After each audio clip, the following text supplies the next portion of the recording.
All right. Hello, everybody. This is Unapologetically Purple. This is your podcast host. This is Faye P.D. Span. And so who am I? I am a M-O-M. I'm a mom. I have an acronym for that, Mom on the Move, right? Yeah, we do a lot. We do a lot. Oh, wait a minute, y'all. Oh, well, I'll come back to that. But we do a lot. And so I'm a mom on the move, and I just wanted to speak to you today to encourage your hearts, to let you know that there's compassion for you today. You know, the reason I'm hesitating a little bit is because I'm really thinking about, I'm on a couple of groups, and, Unapologetically Purple. Why did I even choose that name? Because sometimes the world wants you to apologize for being a caregiver or apologize for your child who may have exceptionalities is what one person calls them, or special needs, other people. These are some categories that were created to help to identify children who may have a little more needs than others, right? And so a lot of times, like I said, as a caregiver, you're going through enough, right? I want to say, sometimes you're like, how did this even happen, right? You don't really know. Maybe one day you turned around and your child ended up with an illness, and you're still trying to figure out, how did this happen? What did I do? What didn't I do? How did this happen? A lot of times it's not because you did or didn't do anything. I could go into a whole lot of reasons why some of your children have gone through. I was listening to a woman on a video. Did someone share that with me? I feel like that was yesterday. And they were saying how, oh gosh, it just touches me. It brings tears to my eyes as a caregiver, right? Because her child had been vaccinated, right? So there's this whole stuff that's going on with vaccinations and what have you. And, it was a couple of children and one child that I looked at them and, they just started having a seizure. Their eyes were just going up, and then there was another child whose parent, the grandmother, was very upset. She was crying. This child was fine. Oh, Lord, y'all don't know me. I'm about to go up. Those who do, I'm about to go up and praying and speaking in my heavenly language about this. This is disheartening that our children are being attacked. They're in the fight for their life as children. You look on the news and you see all of these pedophilia rings and, people who are, this stuff is nuts. I'm just saying, but for a caregiver, for you are probably like, oh my gosh, I have so much, I have to protect my child. I have so much to do. In a world that sometimes has a habit of ostracizing the suffering. Oh my Lord. I don't know why I feel the presence of the Lord, y'all. Oh gosh, they ostracize the suffering. They belittle those who they feel are not adding up or reaching their level, the level, the grid, the mark that they have created to place people and children into categories. And you're a caregiver. And you're tired sometimes. And for some of you, instead of people who have said they're going to help you, they're ridiculing you. They've ridiculed you, friend. They've broken your heart. They've broken your heart. And although I didn't do it, I am so sorry that the world has broken your heart when you're doing so much as it is. You barely get a moment, right? And you love your baby, your babies. You love your children. You love your wife. You love your husband if you're a caregiver. But you still need someone to be there to help you, to strengthen you, not to make you feel bad, but to say, hey, it's going to be all right. Go for a walk. Go sit down. Spend a moment. Because even when you're a caregiver, even if you're in another room and your child is in another room like my daughter is, my ear is still listening. Even when you try to rest sometimes, it's not like you're fully resting because you're wondering. So you've got to find intentional moments to rest, to give that over to God. Hear me. You've got to find intentional moments to rest and to give it over to God. Give it to Him. Find moments where you can have peace. Glory to God. Where you can have joy. Aren't you glad that my voice isn't like, wait, hold on. Like you've got to find moments to rest and have peace. That was to make you laugh.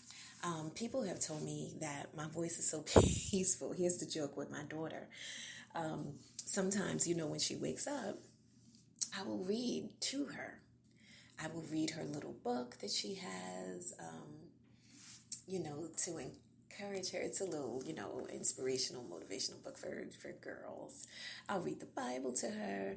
And sometimes she'll say, Mommy, she said, your voice is putting me to sleep. And I love it. So, I need to be doing some kind of talk radio or something, right?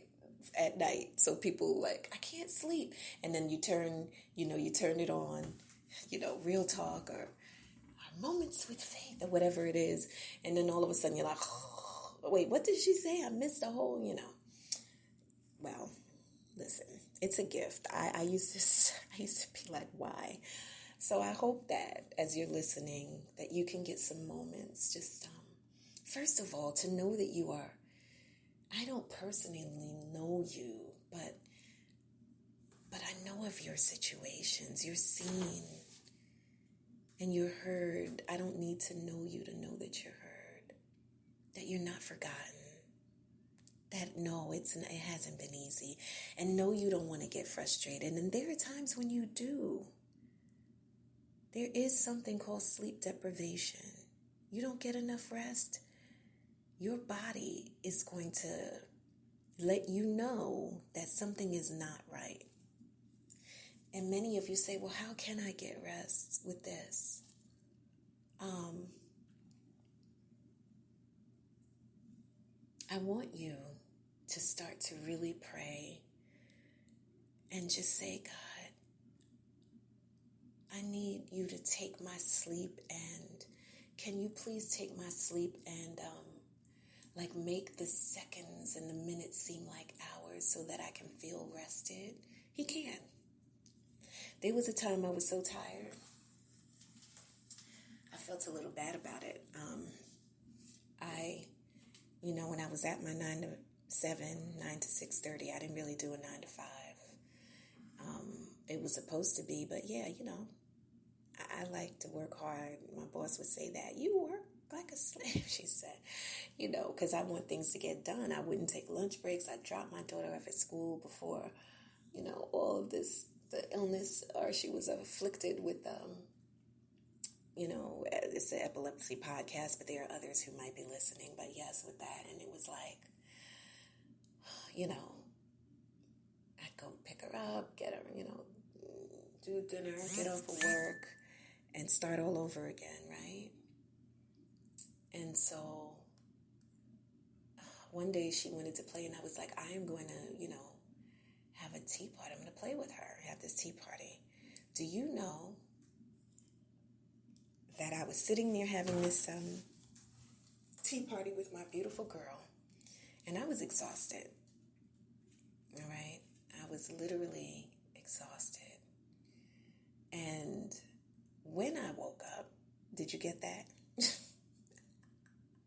I didn't even know that I had fallen asleep. I was sitting up with the little teacup in my hand, and I opened my eyes and I looked at her, and she was just sitting there looking at me, and I said, oh my gosh, what?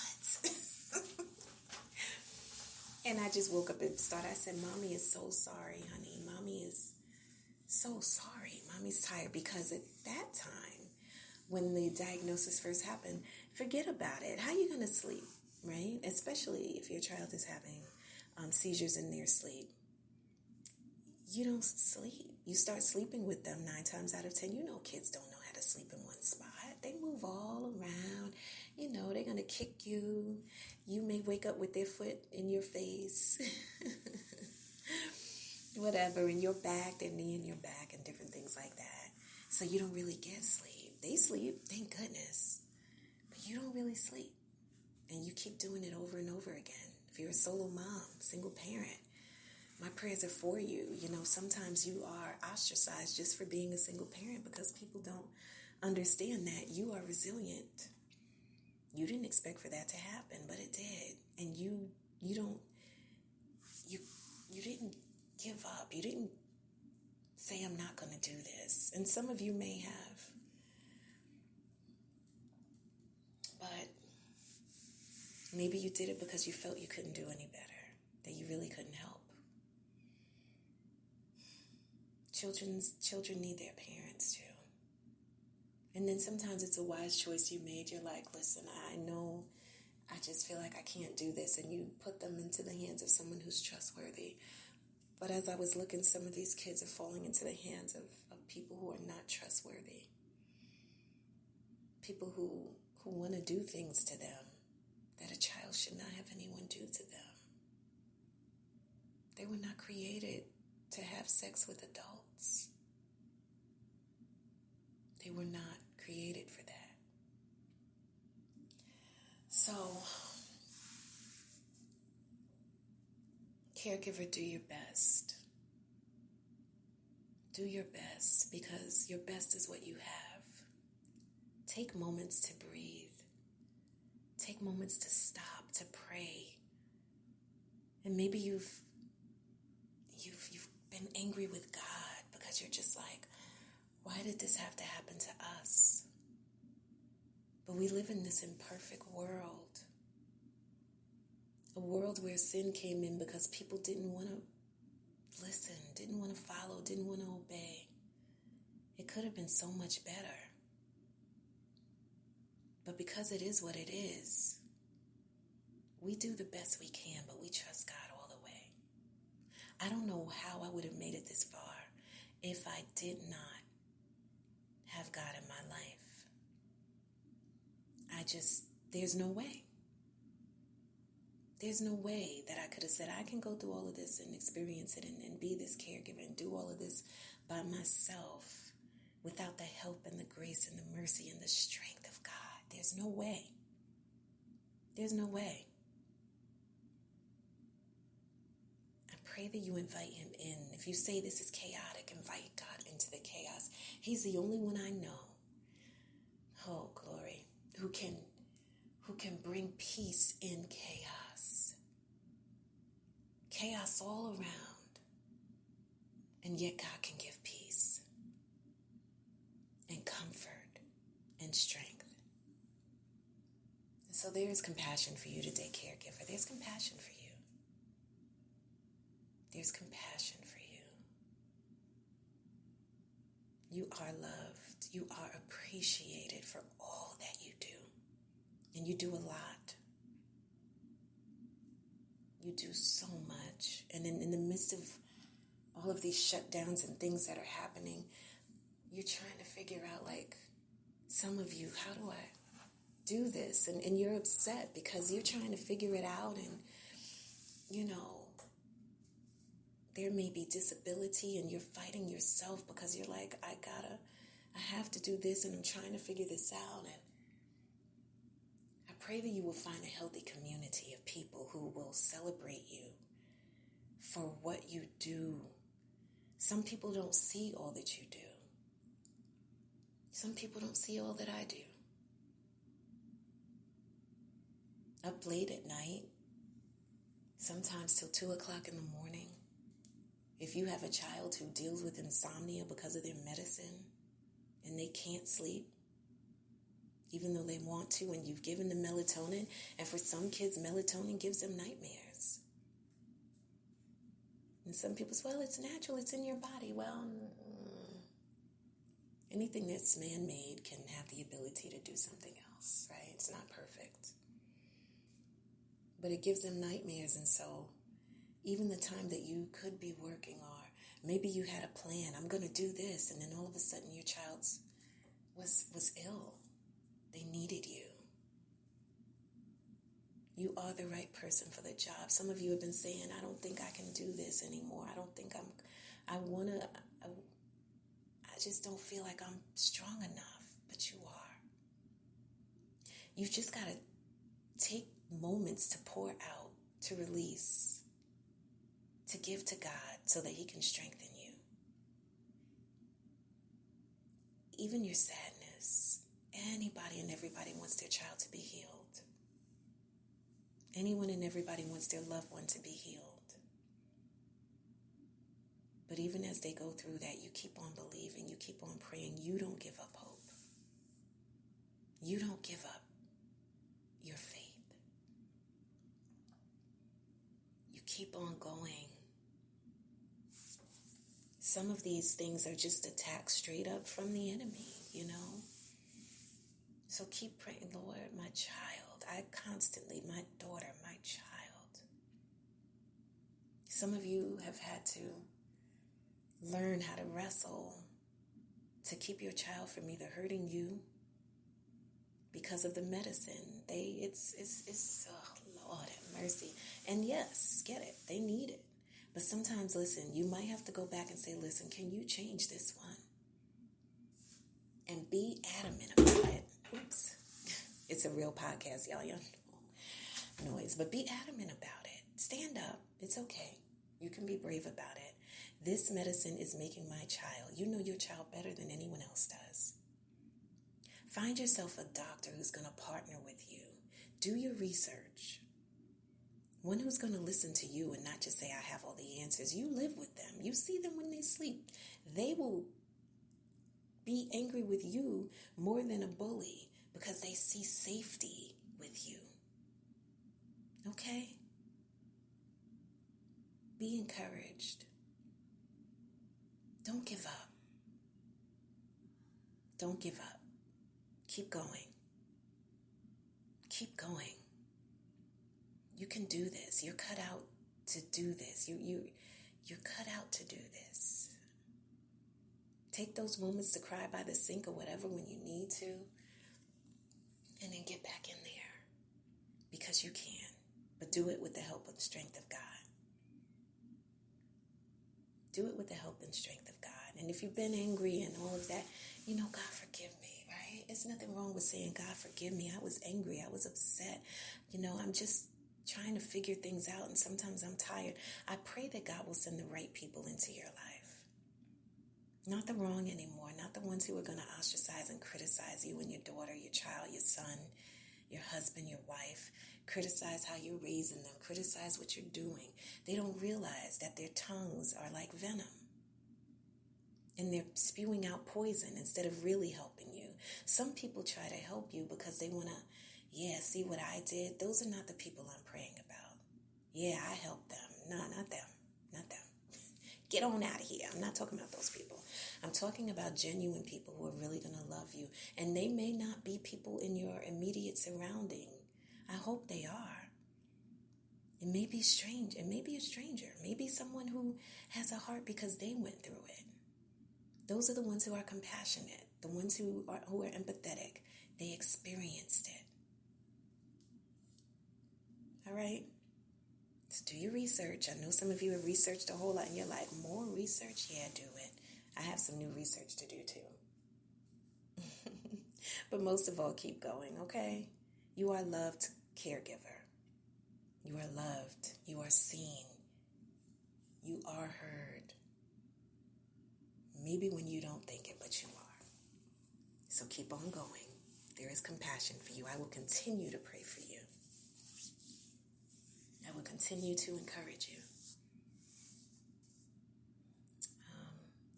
I have a group called Don't Give Up, Push Campaign. It's got like you'll see it. It's got like a sign that says Don't Give Up, Push. It's like in what color is that? It's like I guess that's mauve color. It's on Facebook. Don't give up, push. That's what we're doing. We're not giving up. We cannot give up. Our babies need us. Our children need us. Your wife needs you. Your husband needs you. We won't give up. But intentionally pour out. Intentionally do that. Intentionally take a moment to do something nice for yourself. And even if you just close your eyes, just close them. I listen to soaking music, Soaking. Dappy T Keys is the person. It's beautiful music. And just so you can have a moment just to relax and rest. Play it during the day. It's worship music. It's beautiful. Or sing your song. You sing it. Sometimes you just need to open your mouth and start to sing. Some of you haven't sung for a while. Singing for me used to encourage my heart. It would give me strength. It would give me hope. It would encourage me and allow me to worship God through what we were experiencing. It helped me. And so sing again. Some of you need to put on a motivational song. This is me. I love that song by The Greatest Showman. There are times when I'll just dance to that song. What is it? She says, when the sharpest words want to cut me down, I'm going to send a flood. I'm going to drown them out or drive them out. I am brave. I am bold. I am who I'm meant to be. This is me. This is my family. When other families don't get it, well, we're over here. Thank you so kindly. We get it. This is us. This is what we're experiencing. Don't you dare give up. That's what I want to say to you today. I'm going to go out. I don't know when I'll be back on again. I need to make up a schedule. Y'all pardon me for that. But that's it. I'm heading on out. There's another podcast called Real Talk with Yedida. It's on Apple, iTunes. What is it on? Spreaker, SoundCloud. I think it's on there. I have to write the stuff down. And don't worry if you don't remember things. Remember me saying, well, the lady on the podcast, she forgot to tell us all the different podcasts she